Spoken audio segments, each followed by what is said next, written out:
Hello friend, welcome to our channel. आज हम सबसे फर्स्ट चैप्टर स्टार्ट करेंगे अकाउंटेंसी का, accounting for partnership firm fundamentals. इसमें सबसे पहले पार्टनरशिप की डेफिनेशन, जो कि बहुत इम्पोर्टेंट है, आनी चाहिए। Partnership is the relation between the person who agreed to share the profit of the business carried on by all or any one of them acting for all. इसका मतलब ये है, पार्टनरशिप एक रिलेशन है persons के बीच में जो agree होता है प्रॉफिट और लॉसेस दोनों को शेयर करने में। यहाँ पे लॉसेस नहीं लिख पाया, प्रॉफिट और लॉस दोनों शेयर होते हैं। और ये पार्टनरशिप कोई एक चला सकता है सबके बिहाफ पे, या फिर सब लोग मिलकर चला सकते हैं। और ये according to the Indian partnership act 1932 के अंडर में आता है। ये आप बहुत अच्छे से याद करना, 1932 इंडियन पार्टनरशिप एक्ट 1 नंबर में पूछा जा सकता है। अब इसी डेफिनेशन से हम लोग फीचर्स भी बना सकते हैं पार्टनरशिप के, जैसे इस डेफिनेशन में देखिए आप बना सकते हैं कैसे। Partnership is the relation between the person who agree to share the profit. ये एक रिलेशनशिप है पर्सन्स के बीच में, कोई इंडिविजुअल इसमें कोई पार्टनरशिप फॉर्म नहीं कर सकता है। तो इसमें होगा 2 और मोर पर्सन्स, ठीक है।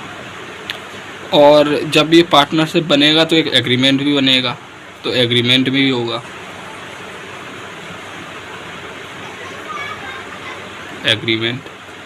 एग्रीमेंट में भी ओरल और रिटन दोनों हो सकता है। ओरल को नो हाईली इम्पोर्टेंस ज़्यादा दी नहीं जाती है, रिटन सब लोग कंसीडर करते हैं। अब जब पार्टनरशिप होगी तो पहले उसके लिए बिजनेस भी तो होना चाहिए। जब बिजनेस होगा तभी तो पार्टनरशिप होगी, तो बिजनेस भी कंसीडर करेंगे अपन लोग। जब तक बिजनेस नहीं होगा तब तक पार्टनरशिप कैसे होगी, बिजनेस। और प्रॉफिट शेयरिंग रेशियो होना चाहिए दोनों के बीच में, जितने भी पार्टनर्स हों,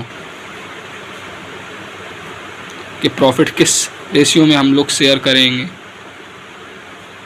तो ये कुछ फीचर्स हैं पार्टनरशिप के, इनको आप अपनी बुक से देखकर और एलाबोरेट कर सकते हैं।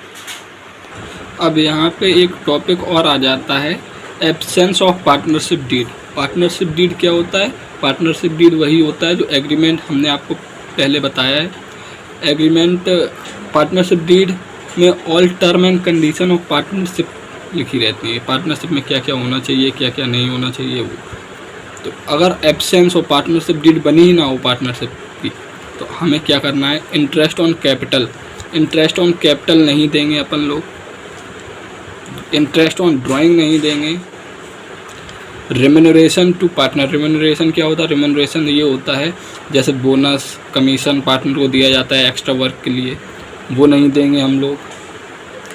प्रॉफिट शेयरिंग रेशियो हमेशा इक्वल होगा पार्टनर्स के बीच में, जितने भी पार्टनर्स होंगे। अगर 2 हैं तो 2 1:1 होगा, 3 हैं तो 1:1 होगा। इंटरेस्ट ऑन पार्टनर्स लोन क्या होता है? जो पार्टनर, जैसे ए पार्टनर फर्म को लोन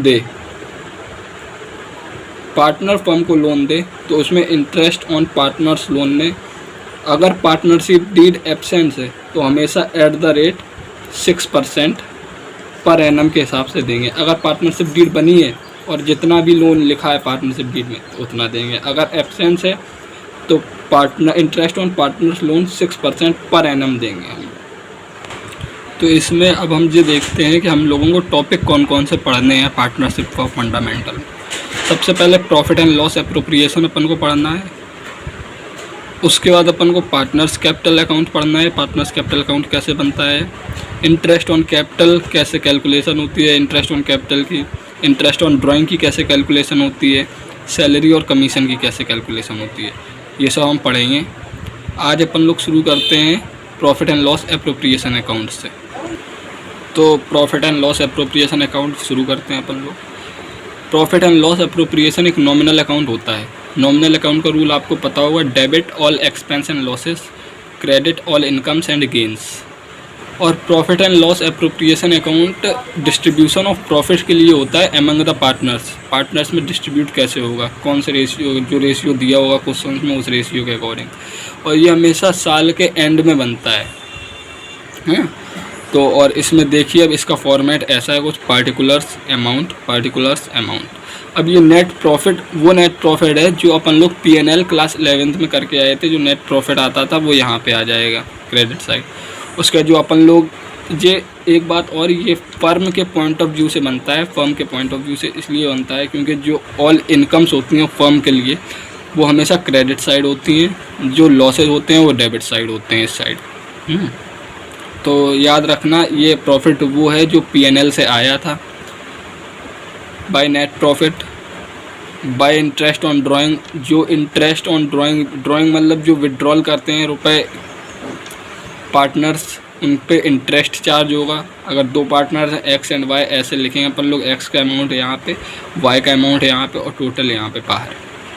सैलरी मिलती है किसी पार्टनर को, ये फर्म के लिए नुकसान है, तो अगर एक पार्टनर है तो सिर्फ एक का यहाँ लिख देंगे, अगर दो हैं या तीन हैं तो ऐसे बनाकर लिखेंगे, एक्स की इतनी, वाई की इतनी, और टोटल बाहर। इंटरेस्ट ऑन कैपिटल भी लॉस है फर्म के पॉइंट ऑफ व्यू से अगर देखा जाए, तो वो कैपिटल जो इंट्रोड्यूस करते हैं फर्म में उसके लिए उन्हें इंटरेस्ट देना पड़ता है फर्म को।